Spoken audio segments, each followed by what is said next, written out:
Our planet may be under threat. One day, a natural or man-made disaster could make life on Earth impossible. If we can't live here, where will we go? I'm Dr. Basil Singer, physicist and robot builder. I'm on a mission to find a new home for the human race. Imagine doing this with a spacesuit on. I'll look at the best science on Earth to work out where in space we could live, and what dangers and adventures lie ahead for the space pioneers.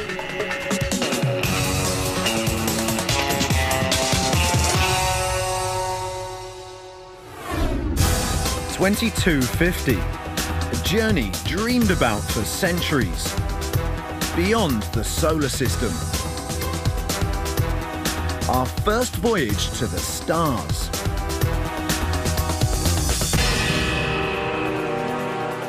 Traveling to a new solar system is an extraordinary challenge. It's a journey of 100 trillion miles that could take tens of thousands of years. Wow! But there's a unique reason for making such an unimaginably difficult journey. Don't look down. You have to go outside our solar system to find another planet that's like our own. A planet that can be home for the human race. We're searching for a second Earth. In our Milky Way galaxy that contains 200 billion stars, all the stars you see at night, I suspect that something like half of them have their own planetary system. There are just 8 planets in our solar system. We can live on them, but they're not much like home. But outside our solar system, it's a different story. Planets around other stars are called exoplanets. And over 300 of these mysterious worlds have been identified. I think we're going to find extrasolar planets that have the size and mass of the Earth far more diverse than our imaginations can conjure. But there's a problem for my mission. The search is in its early days. And so far, very few could be a new Earth.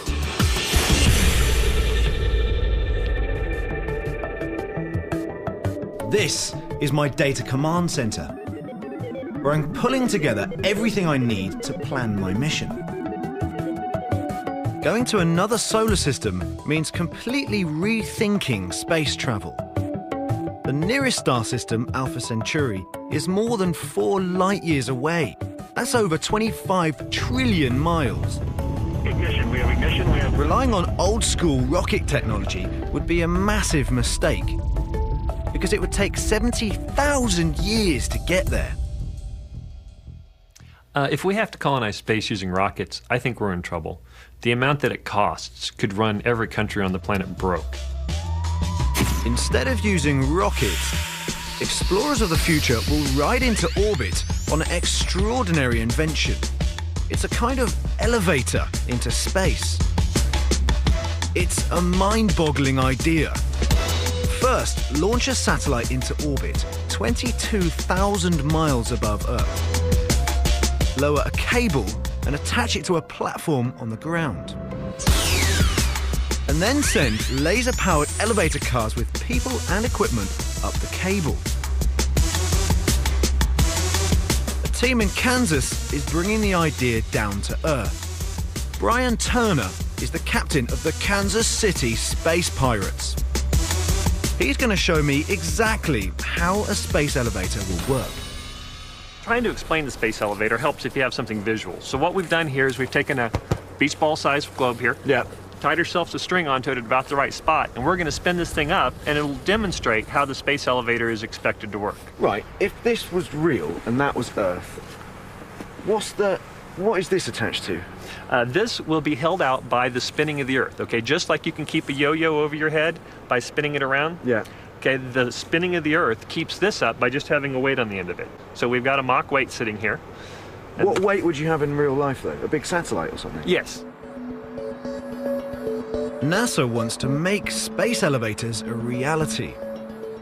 They've invited the Space Pirates and 8 other teams to take part in a competition. Right, what's the prize money this year? $2 million. No way. I'm really psyched. There we go. Now we need to stand back a little more. Too fast. Slow down. Slow down. It's amazing to think that you really can scale this up to full Earth size, with the tether held vertical by being tied to a huge satellite in space.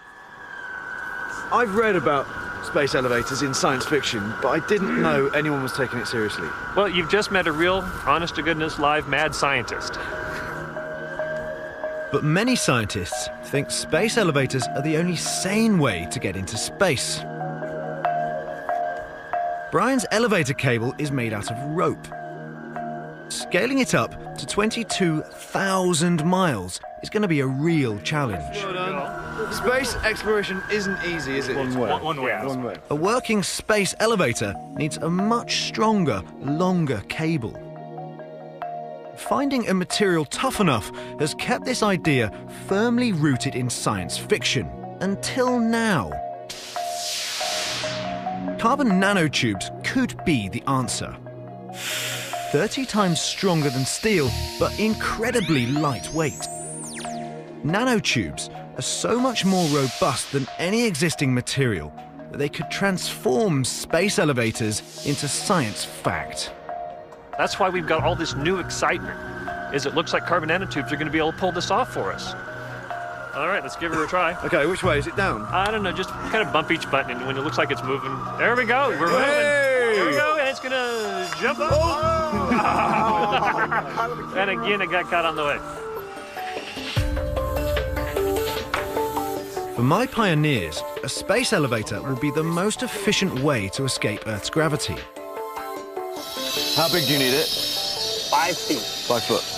Now we know it's possible to make the cable out of carbon nanotubes.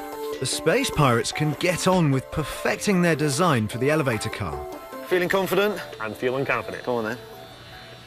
Come on. Wow. That's properly fast. Yes. I'm impressed. It's a small step towards a space elevator that can carry heavy loads into space again and again. Okay, give it a try. You trust me? And that's just as well. The Exoplanet mission will be the largest ever attempted by mankind, requiring millions of tons of equipment to be transported into orbit so that giant vehicles can be constructed in space. Practice makes perfect. The Exoplanet crew fly up the cable, reaching the top 22,000 miles above Earth. Their waiting mothership is a sweet sight.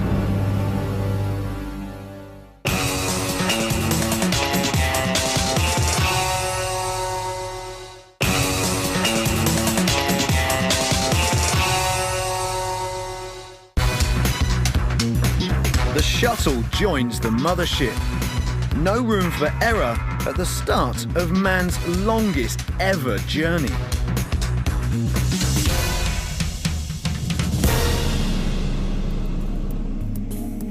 My pioneers are heading out of our solar system and across trillions of miles of interstellar space.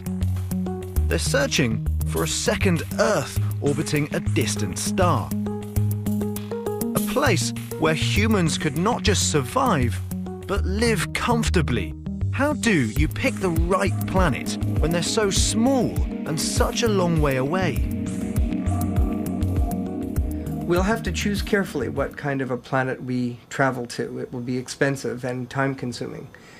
And I think it's clear we want to go to planets that have some chance of biology on them. Berkeley professor Jeff Marcy has discovered more exoplanets than anybody else. If you're looking for a new Earth, he's your man. The first prerequisite for life on a planet is that there has to be a hard surface on which the water can puddle into ponds and lakes. In our solar system, Earth is unique. It's the only place with liquid water, a breathable atmosphere, and just the right amount of sunshine. Earth sits in what scientists call the Goldilocks zone. Not too hot, not too cold, it's just right.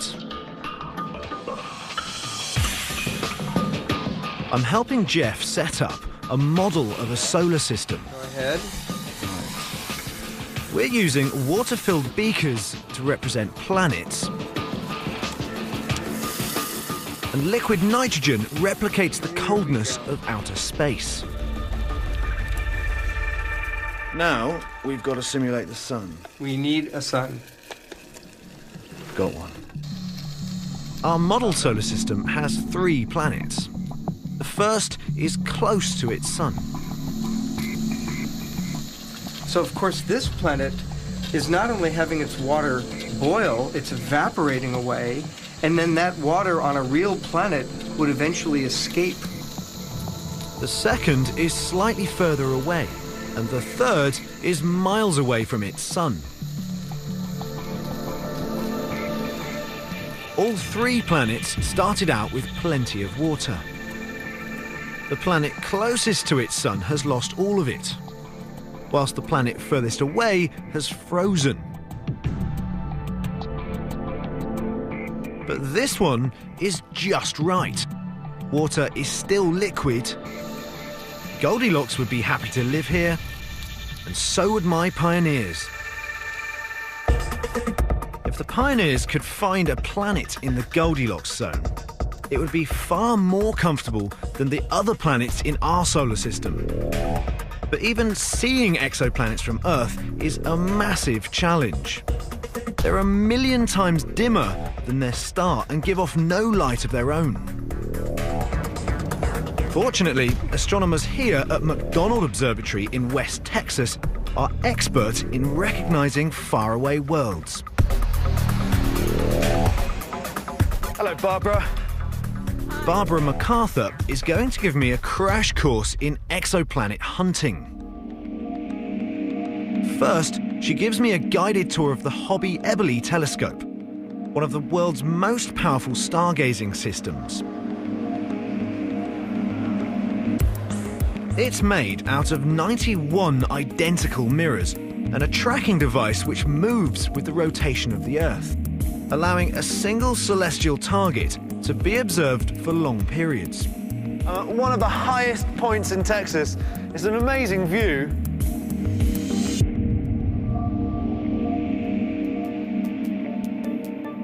For these exoplanet hunters, the trick is to watch the star. When a planet travels around a star, it yanks on it, causing the star to wobble. Let me just get this straight. So, there's your star that Right. you're looking at. Right. If there's a planet rotating around it, it's pulling it a little bit. It tugs it. It tugs it. So the motion of your star, Right. you infer from that that planets are orbiting it. Right. That planets are tugging it. Not only can Barbara and her team prove that exoplanets exist, they're even able to work out how far a planet is from its star, calculate the length of a year, and predict temperatures on the surface. But for this telescope to see the wobble of a star, the exoplanet causing it has to be bigger than Earth. For now, the hunt for Earth-like planets continues. It's amazing because one day we'll find a planet just like Earth that can support life like we can on Earth. For the first time in our history, we're able to identify worlds outside our solar system that might have all the ingredients for life.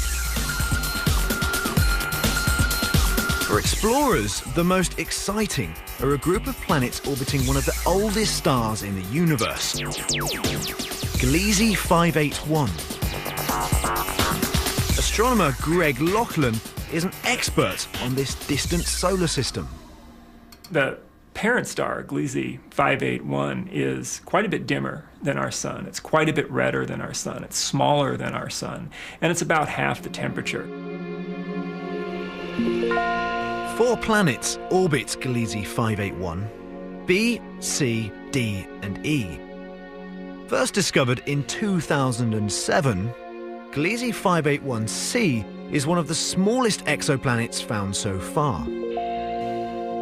With a mass only 5 times bigger than Earth and an orbit lasting 13 days, initial calculations put it in the Goldilocks zone.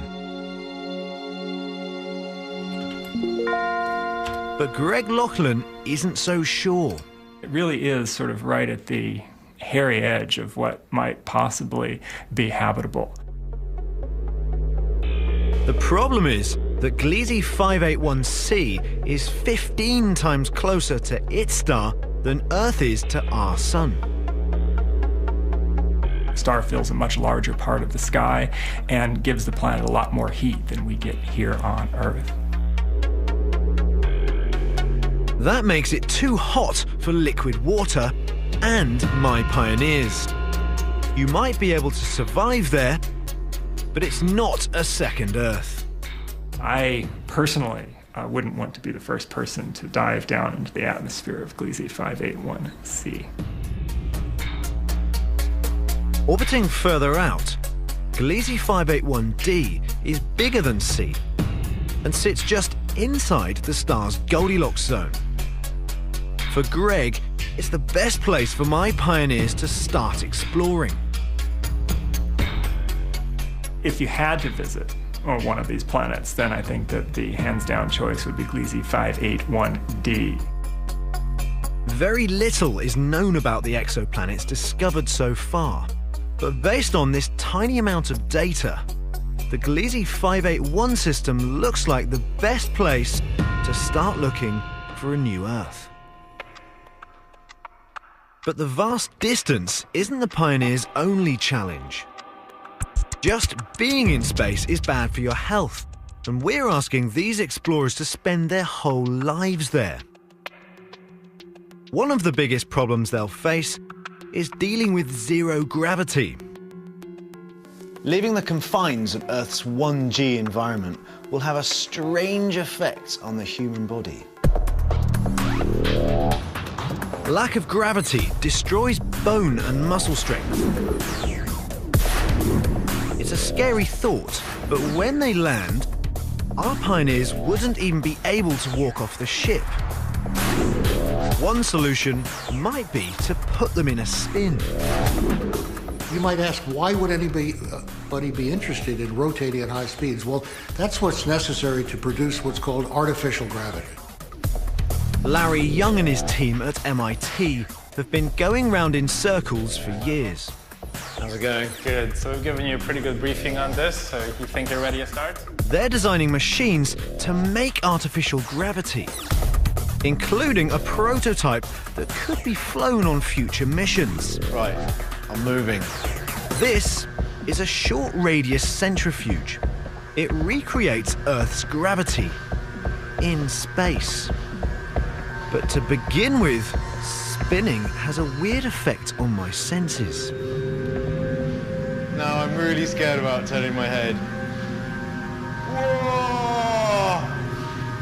It felt like I was tumbling all over the place. As I speed up, Larry's team reassure me that I'll adapt pretty quickly to the motion. This is one crazy roller coaster. I'm spinning at 30 revolutions per minute, and my feet are being pushed against the footrests at 1G.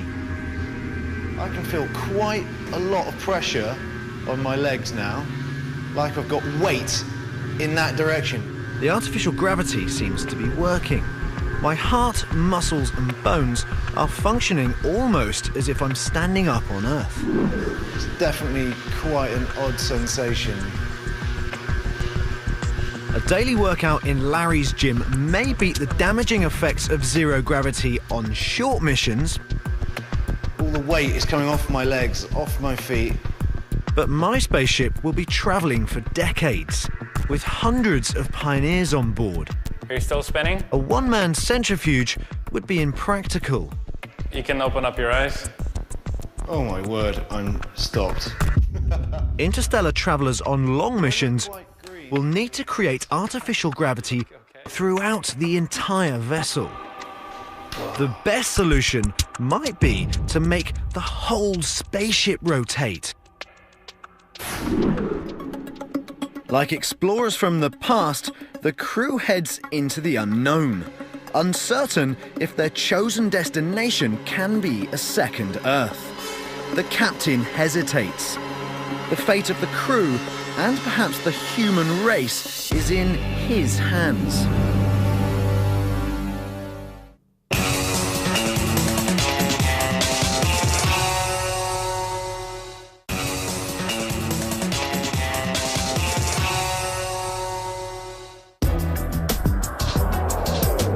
Headed for the stars, the crew gets their last ever view of Earth. They will never return. Course is set for their new home.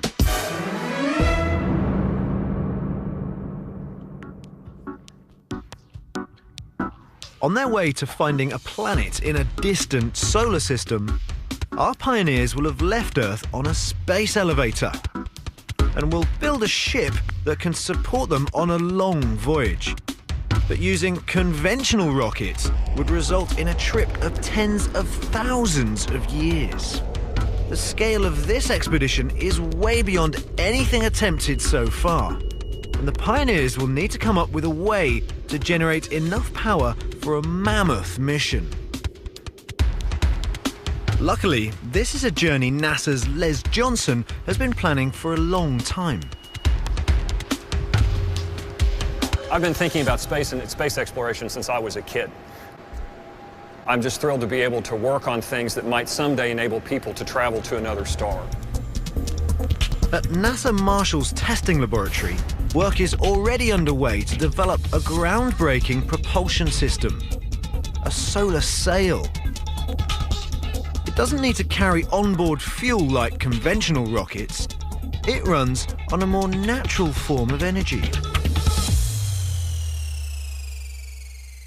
It's a sail, but instead of wind pushing on it, it's sunlight pushing on it. And as light reflects from the sail, it transfers that momentum to the sail and causes it to move through space. Les's challenge is to create a strong yet lightweight material. This is a 2.5 micron thick solar sail. Just to give some perspective, that's about 40 times thinner than a human hair. NASA's high-tech material is not only light, but highly reflective, capable of harnessing the power of the sun. But for an exoplanet mission, it's going to have to be bigger and thinner than anything they've produced so far. The calculations show you'd have to have something about 10 times lighter than the lightest sail material we've built so far today. Traveling from New York to Los Angeles would take less than a minute in a solar sail starship.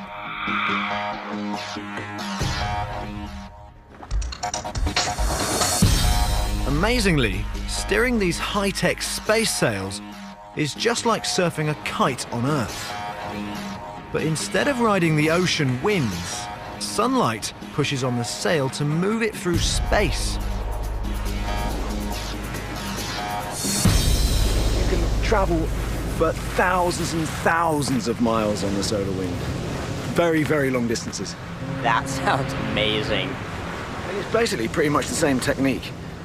We're taking momentum out of the wind using these foils. Right. In space, you're taking momentum out of the solar wind. And it's free. Free power. By changing the angle of the kite relative to the wind, it's possible to control my speed and change direction. And it's exactly the same in space.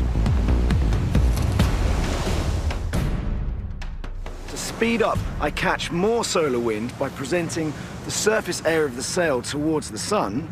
If I want to slow down, I spill that wind by changing the angle of my sail.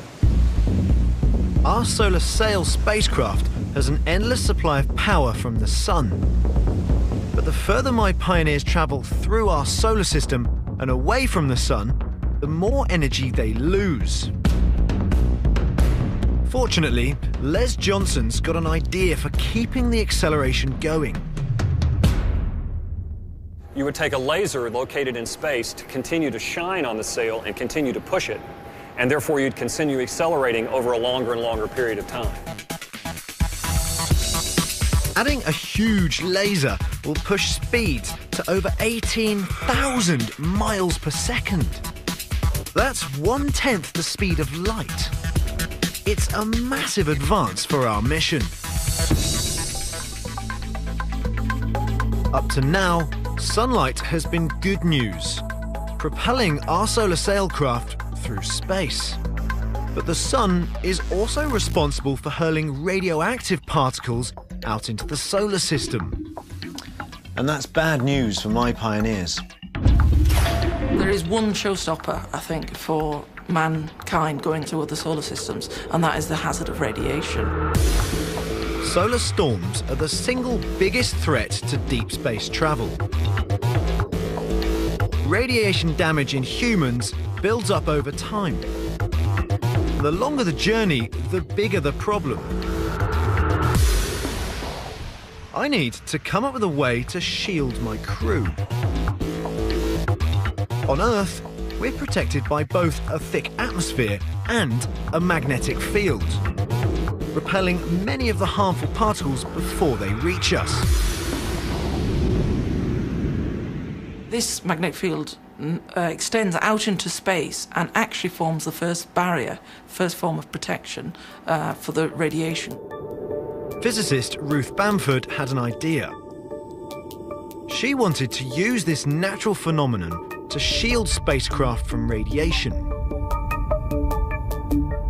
A magnetic bubble would protect the occupants, working as a kind of force field. But most scientists thought it would be completely impractical. She designed an experiment to test her idea. A stream of supersonic plasma mimicked the radioactive effect of a solar storm. And a small magnet generated the force field. Amazingly, it worked, creating a magnetic bubble to deflect the radiation, leaving a safe zone in the middle. Scaled up, she believes this really could work for a spaceship.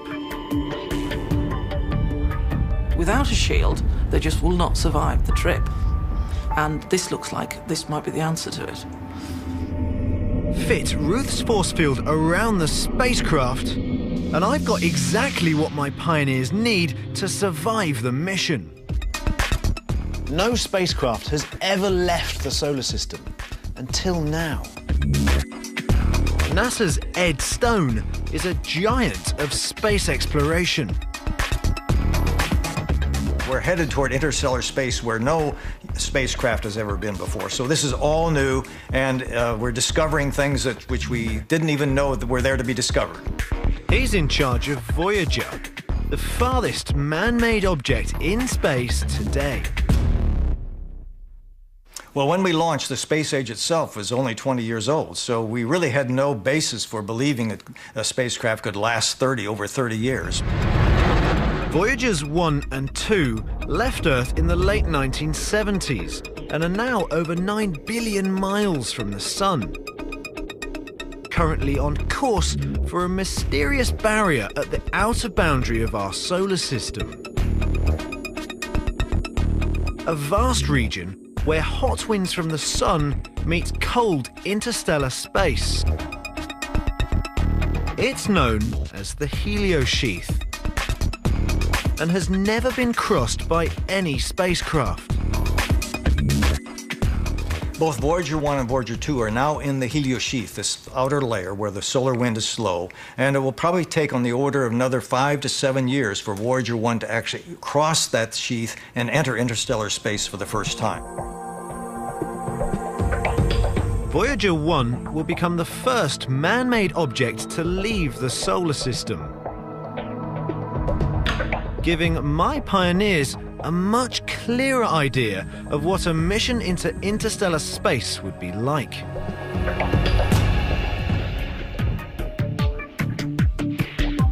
Once my pioneers have left our solar system, they're destined for a star called Gliese 581.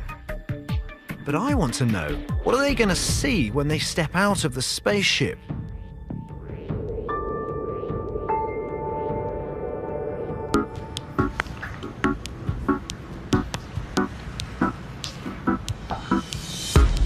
NASA's Nancy Qiang has found a way to predict the color of plants on planets in other solar systems.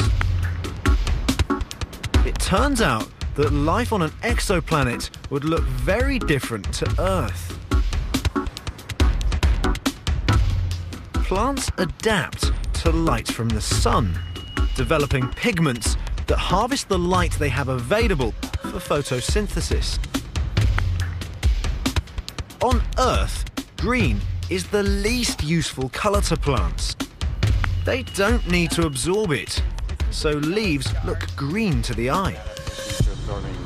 We would expect that photosynthesis might be very successful on another planet, but it might not necessarily look exactly like it does on Earth.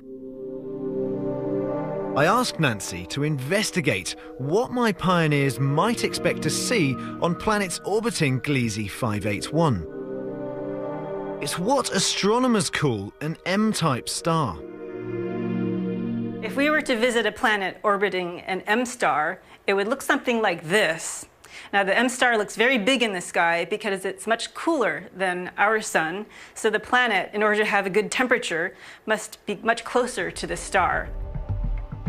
M stars are 50 times dimmer than our sun, emitting mainly invisible infrared light. Plants would use as much of the available visible light as possible for photosynthesis, resulting in some very bizarre-looking foliage.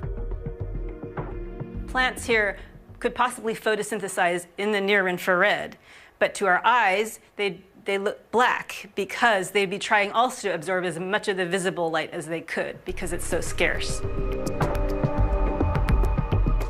Nancy Qiang thinks planets orbiting Gliese 581 will be dark, alien worlds. And her calculations mean that I can prepare my pioneers for the environment they'll face when they land.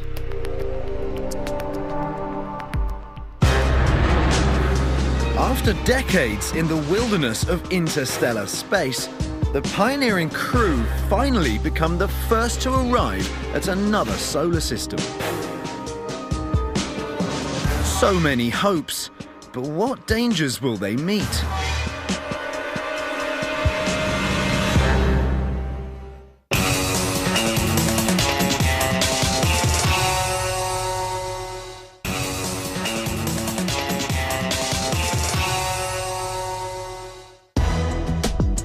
Safely through the heliosheath of a new sun, the space pioneers are on the brink of mankind's greatest adventure, landing on a world that will become the second Earth.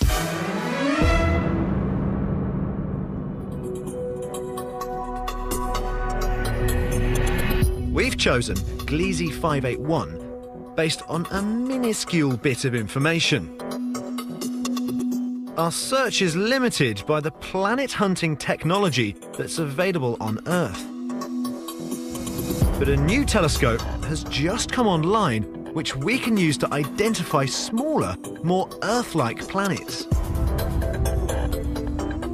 It sounds like the sort of technology exoplanet explorers will need on board their craft. David Koch is an astronomer with the Kepler mission. Launched in March 2009, it's NASA's first space-based planet-hunting telescope. What we really want to find out with Kepler is, are we alone? So you have to find planets similar to Earth in composition. If you want to find ET, you first have to find whether ET has a home. more than 100,000 stars have been selected as ideal candidates for planet hunting. Kepler's secret weapon is a 95-megapixel camera, the largest ever launched into space. It uses tiny changes in a star's brightness to detect exoplanets. And incorporating it into our mission will help my pioneers search for a new Earth whilst travelling through space. Here's how Kepler works. Now, what I've got here is our artificial star, and in my hand, I've got an artificial planet, which is going to go in front of the star and obscure some of the light. As my planet moves across the light, the reading on the light meter drops. Even if we can't see the planet with our naked eye, we can still see its effect on the dial. When my planet passes this star, the change in light is quite dramatic, as you can see on the intensity meter. But in real life, Kepler is detecting really incredibly minute changes of light.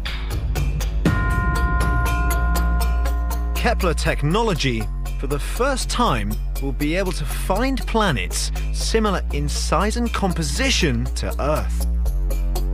Another Earth. Boy, we can't wait for that discovery to happen.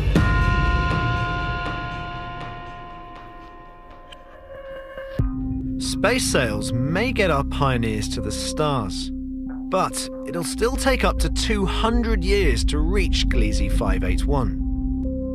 In the distant future, some scientists believe spacecraft will be even more advanced, capable of much higher speeds. This man began plotting a high-speed journey to a star over 30 years ago. His name's Bond, Alan Bond. His goal? To design a vehicle capable of reaching another star within the lifetime of a human being.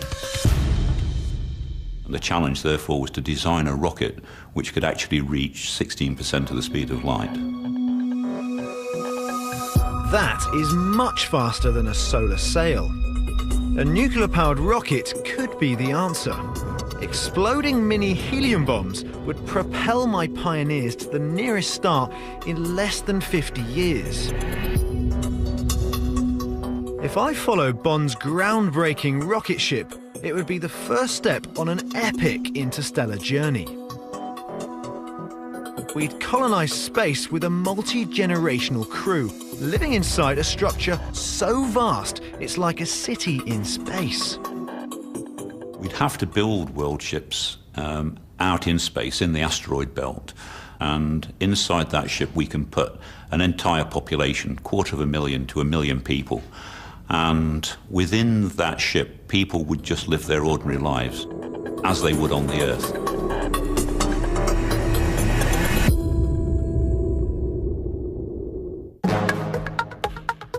Far in the future, city-sized spacecraft roam the cosmos.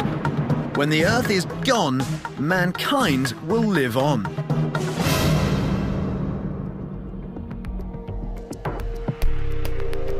If future generations could make the interstellar crossing whilst living aboard enormous spaceships, travel time wouldn't be a problem. But perhaps we don't need to travel there physically. Teleportation might be the answer. I'm on my way to meet a physicist who's bringing this science fiction staple closer to reality. Vlatko Vedril is expert in quantum teleportation. For him, it's the fastest way to cover vast interstellar distances. My pioneers could reach Gliese 581 in 20 years.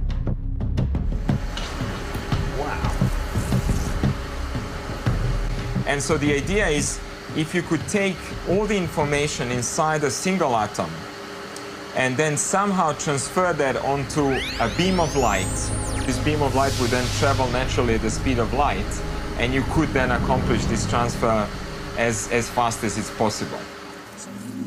For pioneers planning a mission to an exoplanet, traveling at the speed of light is the ultimate solution. This is a teleporter. It's capable of breaking down solid matter into information and sending it somewhere else via beams of light. So the tricky bit is that even an atom is hugely complex. You have to make sure that all of these million bits of information from a single atom could be transferred across to a beam of light. In this chamber, an atom is cooled to a very low temperature, blasted with lasers, and encoded as photons. And that's achieved by shining... It's taken over 20 years for Vedral and his team to teleport a tiny part of an atom.